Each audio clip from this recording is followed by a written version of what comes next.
Meanwhile, across the castle, Arya found her own trouble. Bored by needlework and stifled by the confines of the Red Keep, she stole away from her septa one afternoon and crept through the winding back corridors, eager to see more of the city. She slipped past a dozing guard and found herself in the maze of passages that led to the lower kitchens, then deeper, to dungeons that reeked of mold and despair. She had no intention of going all the way in, only a spark of mischief drove her.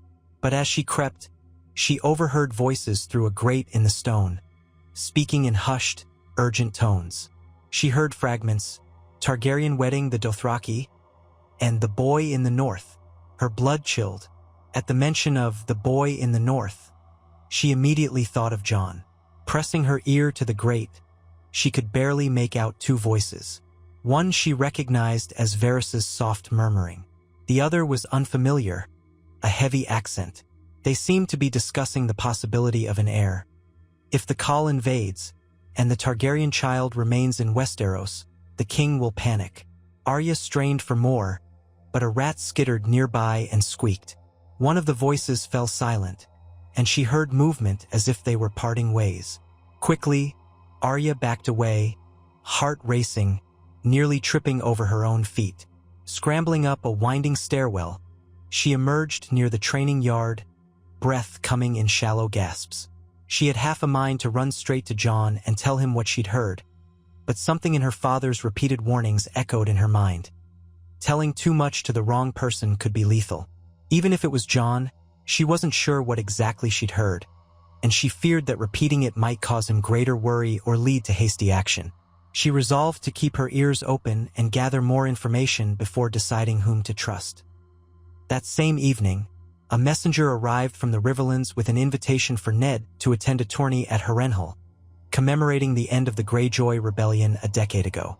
A smaller celebration compared to the legendary tourney that had once been held there, where Rhaegar Targaryen crowned Lyanna Stark as the Queen of Love and Beauty, unknowingly setting off a chain of fateful events. The irony did not escape Ned. The letter was signed by Lord Hoster Tully and Lord Walder Frey. Ned wondered if traveling to Harrenhal might be a welcome distraction or a potential minefield. Ultimately, the king had the final say on whether Ned could leave the capital. That night, Ned brought the invitation to Robert over cups of spiced wine. The king was sprawled in a cushioned chair, belt loosened, a fresh bruise on his forearm from sparring with the yard's master earlier in the day. "A tourney at Harrenhal?" Robert rumbled, scanning the parchment. "Bah, that cursed ruin. You remember the last time a grand tourney was held there, don't you?" Ned's jaw tightened. "Too well." Robert gave a bark of laughter that lacked real amusement. "Aye, Rhaegar and your sister." He broke off, scowling. "Well, no matter. That was a lifetime ago." He tossed the parchment onto a side table. "Will you go?" Ned measured his words. "If you permit it, perhaps I should. The lords of the Riverlands and the North have extended the invitation. I could use the opportunity to reaffirm loyalties. The realm is restless, Robert." Robert drummed his thick fingers on the arm of his chair. "I can't have you gone too long. The council meets daily, and I rely on your honesty. But perhaps it's for the best. Get out of this viper's nest for a time. Take the boy with you, Jon. Let him see a tourney. That'll keep him occupied." Ned considered. He's never attended a proper tourney, aside from small ones in the north. It might do him good. Arya as well. The king shrugged. "Bring whomever you like. Just come back quickly." Within a se'night, the royal stableyards bustled with activity as Ned prepared to depart for Harrenhal. He would travel with a modest escort of Stark men and a few knights loyal to him. Jon, at Ned's insistence, would ride with them. Arya, beyond thrilled, was permitted to go, under strict instructions to stay close. The king would remain in King's Landing, half relieved to have Ned absent so that he might drown himself in wine without lectures. On the morning of departure, Jon found himself helping Arya strap her meager baggage onto a sturdy chestnut mare. She chattered excitedly about seeing the blackened towers of Harrenhal. Jon, however, felt a prickle of dread. Harrenhal was haunted, some said, by the ghosts of Harren the Black and all who had perished there. Others whispered of curses that doomed any family who held it. More to the point, it was the place where Rhaegar once crowned Lyanna with winter roses. Jon could not escape a certain sense of destiny coiling around him, though he tried to banish such dramatic notions. They rode out in a caravan of 10 or 12 wagons, carriages, and mounted knights. Ser Roderick Castle, the old master-at-arms from Winterfell, led the vanguard. Ned and his children rode at the center. The bannermen's flags fluttered overhead. A gray direwolf on white, the sigil of House Stark. They wove through the busy streets, past columns of foot soldiers drilling in the squares, out the city gates and onto the King's Road. The towering red walls and spires of King's Landing receded into the distance, replaced by rolling countryside. In the following days of travel, Arya insisted on riding ahead or dropping back, exploring the fields or crossing small creeks, much to the annoyance of the guards assigned to shadow her. Jon rode more quietly, often beside Ned. Now and then, Ned pointed out landmarks, from abandoned watchtowers to half-ruined septs, the scars of old wars. Summer still reigned, but the hint of autumn lingered in the breeze, and the golden leaves swayed overhead in the half-dusty, half-sunlit air. They stopped at inns and holdfasts along the way. Though the traveling party was smaller than a royal progress, it was large enough to cause a stir wherever they halted. Jon noticed how each innkeeper's demeanor shifted upon recognizing Lord Stark. Civility abounded, but there was also caution. Everyone knew trouble followed highborn lords. Rumors slipped in from passing travelers, too.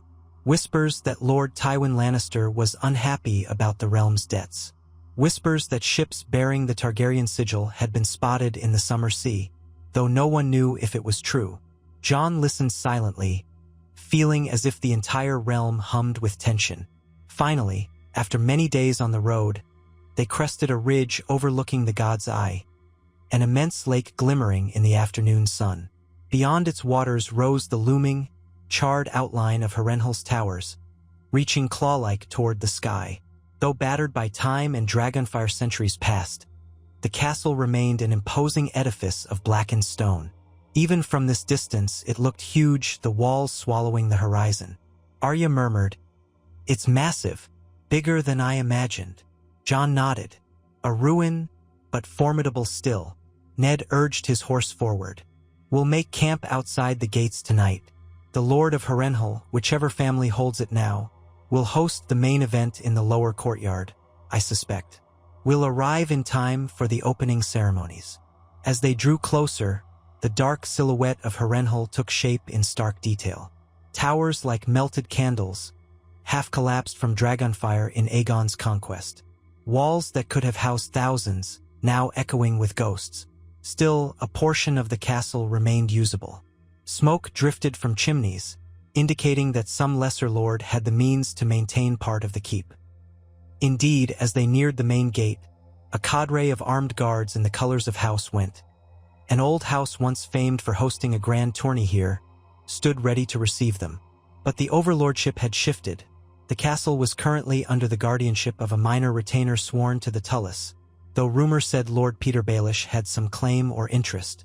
In Westeros, it was always complicated. They were welcomed with stiff politeness and directed to an open field near the outer wall where pavilions had been raised for guests. Despite the ruin, the expanse of Harrenhal's courtyard could easily host a small city of tents. Other lords had already arrived. The Black Fish of House Tully, the Sunburst of House Dane from Dorne, the Twin Towers of House Frey, the Moose Sigil of House Hornwood, and many more. Banners rippled in the autumn breeze, their colors bright against the charcoal stone. By the time the Stark party had set up its tents and stabled the horses, the sun was dipping low. Fires and torches sprang to life across the makeshift camp, the smoke mingling with the faint stench of stagnant water drifting from the God's Eye. Jon stood outside his tent, gazing at the half-collapsed towers. He imagined a once-gleaming courtyard filled with knights and ladies, cheering as Prince Rhaegar unseated challengers. He imagined the hush when Rhaegar rode past all others to place that crown of winter roses in Lyanna's lap. That single gesture had shaped the entire history of the realm and his life forever. A soft voice roused him from his thoughts. Arya sidled up, face lit by the glow of braziers. "You look haunted," she teased gently. "Perhaps I am," Jon murmured. Then he forced a smile. "But let's not dwell on ghosts. We've a tourney to attend." Arya grinned, her excitement returning. "I want to see the jousting up close, and the archery and the melee. Maybe they'll let me shoot an arrow or two, if father doesn't forbid it." Jon laughed lightly. "We can ask." But even as they shared a moment of levity, Jon could not shake the feeling that all of this, the pageantry, the reawakened memories, was the prelude to something larger. The king remained in King's Landing, where the Lannisters and the Master of Whisperers circled like sharks. Here at Harrenhal, old stories of Rhaegar and Lyanna hung in the air. He was a child of both houses, Targaryen and Stark, standing on ground scorched by dragons. If the realm discovered his truth, everything could ignite once more. At dawn, trumpets blared across the field, announcing the start of the tournament. Noble spectators filed into the stands erected by carpenters near the old gatehouse. Knights strapped on their armor, squires bustled, servants hurried with pails of water for the horses. Colors flashed everywhere: crimson, azure, gold, silver. The atmosphere buzzed with anticipation. Arya nearly vibrated with excitement, dragging Jon toward their assigned viewing area. Ned followed more sedately, exchanging greetings with a few river lords. From the stands, they saw the jousting field. Long lists carefully roped off, with a fenced enclosure at either end.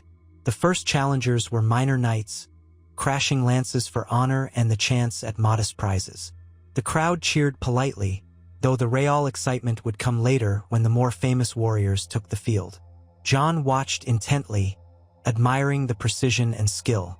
Arya clapped whenever a rider unhorsed an opponent. Ned kept silent, his face drawn, as though remembering other tournaments and other days. When the noon sun blazed overhead, the heralds announced a break. Servants rushed to distribute flasks of cool water and sweet wine to the spectators. Arya took the opportunity to slip away for a closer look at the knights' horses. Jon accompanied her, mindful that Ned would want them to stick together. They navigated between tents, stepping around muddy patches, passing squires polishing battered helms. Everywhere, they caught snippets of conversation: tourney gossip, speculation about who might emerge victorious, or casual talk of politics. That was how they learned that Lord Baelish had arrived in Harrenhal earlier that morning. Arya wrinkled her nose. "Peter Baelish is a weasel," she muttered. Jon agreed silently. They continued until they stood near the picket lines, where the knights' steeds were tethered. Arya cooed over a dapple-gray courser with braided mane, while Jon patted the muzzle of a chestnut destrier. The animal snorted, flicking ears in the midday heat. Amid the clamor of stable boys, Jon noticed a tall, elegant young man approaching. He wore the badge of House Dane, a sword and falling star on his surcoat. His silver hair was tied back, and his violet eyes gleamed. Jon felt a chill. House Dane was sworn to Dorne, but they had once been intimately linked to Rhaegar Targaryen through the Kingsguard knight Ser Arthur Dane, the Sword of the Morning, whom Ned had slain at the Tower of Joy. This could be a relative. The young man dipped his head politely. "My lady," he said to Arya. Then to Jon, "My lord, or so I presume you must be, traveling with Lord Stark." Arya made a face. "He's not a lord. This is my brother, Jon Snow." Jon bristled at how the word Snow might land upon the Dane's ears, but the young man only offered a civil smile. "Dare I hope you are a distant cousin? My mother's mother was a Stark, though from a lesser branch. The North runs thick with such lines. I am Edric Dane." Jon recalled the name vaguely. Edric Dane, current Lord of Starfall, though still quite young. "Well met, my lord," he said.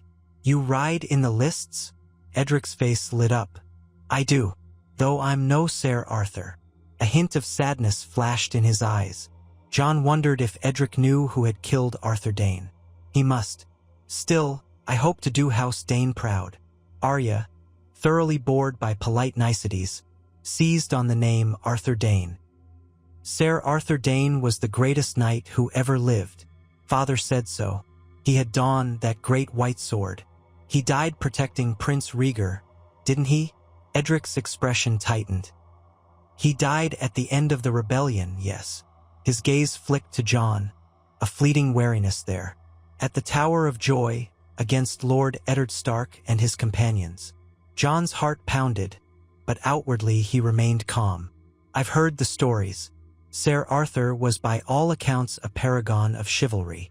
He had no wish to defend or condemn the events at the tower. Ned rarely spoke of it, except to say it had been necessary and tragic. Edric exhaled. That he was. He studied Jon's face, almost too intently. It said that Ser Arthur died to keep Prince Rhaegar's last secrets. Though what secrets those were, none can say. Jon's throat went dry. Had Edric guessed something?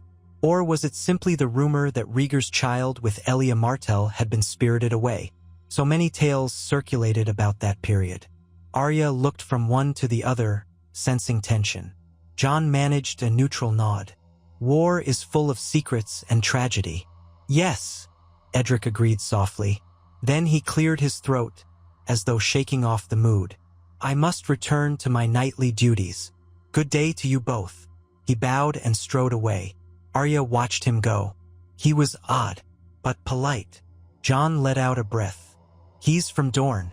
They're rumored to still harbor grudges over the rebellion. Indeed, the Martells had lost Prince Oberyn's sister, Elia, and her children, Rhaegar's wife and offspring, at the sack of King's Landing, an atrocity for which the Lannisters were chiefly blamed. The entire business was a tangle of vengeance and heartbreak. If the Danes knew or suspected the truth about Jon, that might unleash a storm. They returned to the stands in time to see higher-ranked knights tilt. Ser Barristan Selmy was absent, still serving at the king's side in King's Landing, but lesser luminaries took the field. A few lances broke, cheers rose from the crowd. In the midst of this pageantry, Jon noticed Petyr Baelish making his way to the dais where Ned sat with other lords, his mockingbird sigil shining on a delicate pin. Jon nudged Arya. Look! Baelish greeted Ned with a smirk that did not reach his eyes. Ned spoke curtly, presumably not pleased at Littlefinger's presence.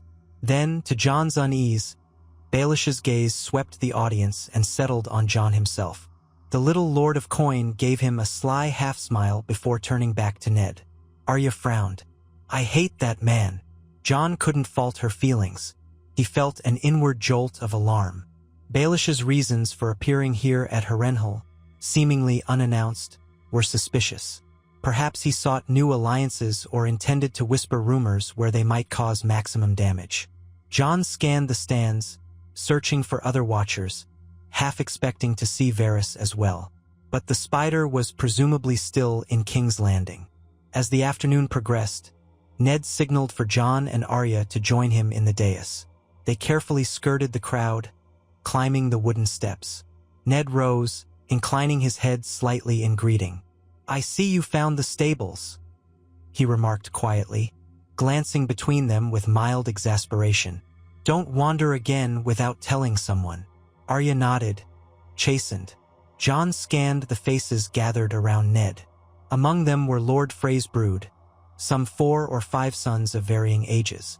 Lord Blackwood, gaunt in his black feather cloak, a pair of Mal-Lister knights, and, of course, Petyr Baelish standing a pace to the side, a cunning twinkle in his eye. Lord Stark, Baelish murmured. I've just been sharing with these good lords how splendid it is to see Harrenhal come alive again with a tourney. Brings back memories of that other fateful event all those years ago. Ned's face was impassive. That memory is not as fond for me as it seems to be for you, Lord Baelish. Baelish chuckled softly. No, I don't imagine it would be. The seeds planted then bore quite the bitter fruit for us all. His gaze slid over Jon, but he did not elaborate. Instead, he turned to watch a knight in battered plate ride forth. Ah, the next tilt begins. Jon kept silent, but he felt the weight of Baelish's remark. The man was a master at dropping hints without revealing true intentions. Ned placed a hand on Jon's shoulder, guiding him to stand on his other side, away from Baelish. The message was clear. Distance yourself from that serpent. The joust continued, lances splintering, dust and sweat flying. One knight triumphed, raising his visor to reveal a broad grin. The crowd applauded politely, though the real highlight, a melee featuring some famed swords, would be tomorrow. Ned whispered for Arya to watch carefully, to see how knights moved, how skill was measured in more than brute force. She nodded, rapt. Eventually, the day's events drew to a close. As the sun sank over the blackened ramparts of Harrenhal, Ned excused himself and his children, weaving back to the Stark pavilion. They found their camp abuzz with talk of who might be favored in the melee and which lords had arrived. Jon spied Lord Beric Dondarrion among them, a young, gallant warrior from the Dornish marches who had a reputation for daring. Lady Bracken and Lady Blackwood camped on opposite sides of the field, their ancient feud still alive. If there was any unifying theme, it was the swirl of gossip about the king's poor finances, rumors of Targaryens in Essos, and the worrisome Greyjoys in the Iron Islands. That night, Ned convened a small gathering around the central fire in the Stark pavilion. Robb was not here. He remained in Winterfell as the Stark heir, but Ser Rodrik, a few loyal northern knights, Jon and Arya sat near Ned. They ate stewed meat and sipped ale, speaking in hushed tones. Arya recounted her run-in with Edric Dane, and Jon shared the barest details of the conversation. Ned's brow knitted. The Danes might suspect something, but they have no proof. Still, it's best to avoid giving them reason to dig further. I slew Arthur Dane at the Tower of Joy. They must harbor some bitterness. A thoughtful silence followed. Finally, Jon asked softly, "Father, if House Dane were to learn the truth, might they try to proclaim me as Rhaegar's son and rally Dorne to my cause?" He almost choked on the last word, for he wanted no such thing. Ned's jaw tensed. It's possible. Dorne despised Robert for the deaths of Elia Martell and her children. If they learned there was another Targaryen heir, one half Stark, no less, they might see an opportunity for revenge or for some form of restitution. The Martells might ally with them, or they might not. There's no telling with politics. He laid a hand on Jon's arm. We must not let that happen. Jon nodded, heart pounding. The realization that an entire region might rally around him as a figurehead only amplified his dread. Arya stared at him, wide-eyed. Ser Rodrik cleared his throat. Well, we stand ready to protect you, Jon, as we protect all of Lord Stark's kin. House Dane will not move openly, not in a crowd of so many lords. And as for Baelish, we must watch him carefully. Outside, the wind whistled across the dark waters of the God's Eye, carrying faint sounds of laughter and revelry from other camps. The ghosts of Harrenhal loomed in silent vigil. Jon's gaze drifted up to the sky. On the horizon, the moon hung pale and low, half obscured by clouds. He felt as though the entire realm was a powder keg, with a spark drifting precariously closer every day. If his lineage slipped into public knowledge, if someone with cunning and ambition whispered it into the right ears, Robert's wrath would be the least of their concerns. War could erupt, old loyalties shift, and dragons might rise in the public imagination once more. Morning brought the day of the melee. The knights and lords braced themselves, attaching armor, polishing weapons. The stands filled again, banners flapping in the crisp breeze. Jon and Arya took their seats beside Ned. Baelish, lurking near, offered a mocking greeting. The melee commenced with a thunderous roar, a free-for-all of armed men crashing into each other until one champion remained. Swords clanged, shields splintered, cheers and gasps rippled through the onlookers. Arya bounced on her toes, enthralled. Midway through, Jon spotted Edric Dane locked in combat with a burly knight from the Westerlands. Despite a valiant effort, Edric was disarmed and forced to yield. He limped off, armor dented, head bowed. Jon felt a pang of sympathy. Even so, he was grateful Edric was out of the competition, less visible to the crowd, less chance of stirring trouble. The melee ended with a northern knight in Stark colors emerging victorious, to Ned's quiet satisfaction. Prizes were awarded, cheers rang out, and the day wound down in celebration.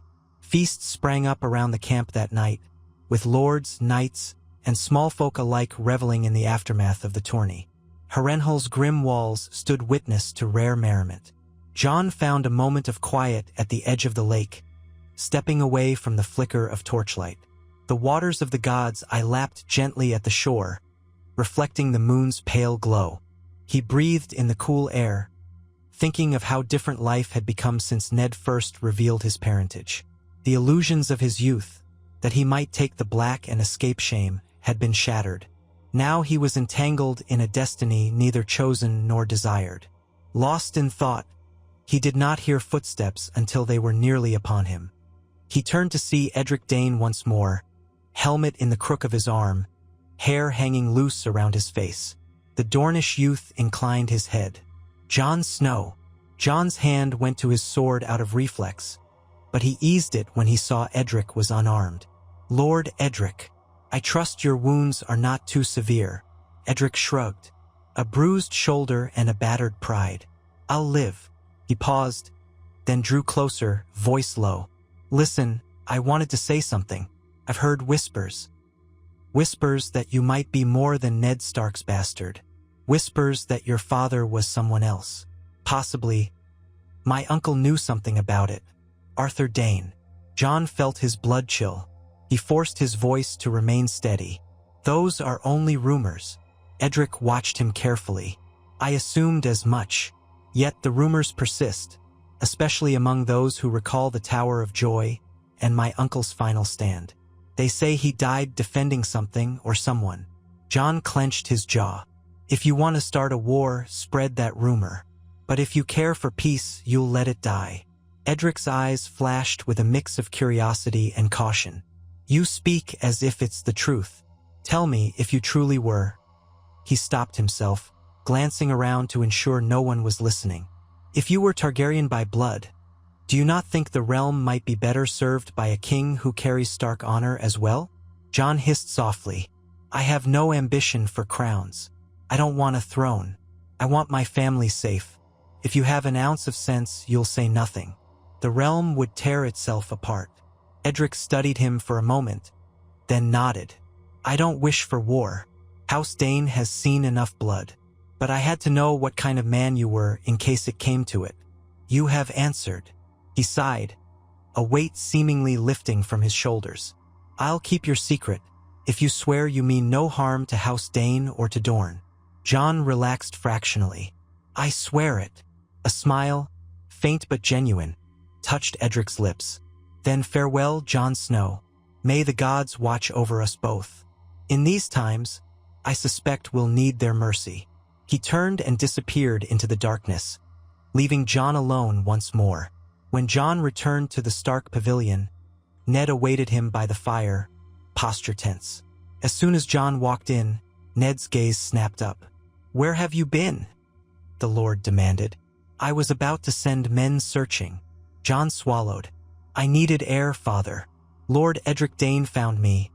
Ned stood sharply. "Dane? Did he threaten you?" "Not exactly," Jon said, exhaling. "He wanted to confirm rumors. I denied them, mostly. But father, he knows." Ned's face tightened. "This is ill news. Yet if he's chosen not to reveal it, that may mean he seeks no vengeance. The Danes are an honorable house." He paced, clearly troubled. "All the more reason we must return to King's Landing soon. Ensure Robert doesn't hear any new whispers." Before they could speak further, Arya burst in, a flush on her cheeks. "Father, Jon, Lord Baelish just left our camp. He was snooping around. Said something about offering you a letter, father, but you weren't here." Ned cursed under his breath. "I told him to keep his distance, likely sniffing for secrets. We leave at first light, then. This tourney has served its purpose, and no good can come of staying." So it was decided. Early the next morning, while the other camps still dozed or nursed hangovers, the Stark party dismantled their tents, packed their wagons, and prepared to depart Harrenhal. Ned declined any formal farewells, though he sent polite thanks to the castellan who had hosted them. Arya seemed disappointed to leave so soon. She had hoped for more adventures, but Jon felt only relief. Every day at Harrenhal stirred the ghosts of Rhaegar and Lyanna, secrets too raw to be exposed under so many watchful eyes. They rode out through the blackened gates as dawn's first light glimmered on the lake. Jon spared one last glance at the towering ruins. He thought of Edric Dane's parting words. If you were Targaryen by blood, do you not think the realm might be better served? He silently reaffirmed his vow. He would not be a pawn in any attempt to seat a Targaryen upon the Iron Throne. He was Jon Snow, raised in the north, and his loyalty was to the family who had loved him. The realm's swirling storms would not change that. Yet as the small caravan wound along the shores of the God's Eye, the sky overhead darkened with thick clouds, the wind picking up, stirring whitecaps on the water. A gull cried sharply, echoing across the waves. Jon felt a stirring in his chest, a sense that the days of calm were fast ending. Destiny, like those clouds, loomed ready to break with thunder and rain, and in his veins, the wolf and the dragon both stirred, an inheritance of ice and fire that might, in time, demand a reckoning he could no longer avoid. For now he pressed on, following Ned Stark's steady lead. He could not know what awaited them back in King's Landing. New intrigues, heightened suspicions, perhaps a swirl of rumors fed by Baelish's meddling or Varys's manipulations. All he knew was that he would keep his secret close, as his mother Lyanna and his father Ned would have wanted. Whatever the realm might try to make of him, he would remain a Stark in spirit, and that would have to be enough, until fate forced his hand and he discovered whether the dragon's blood in him could ever truly be silenced.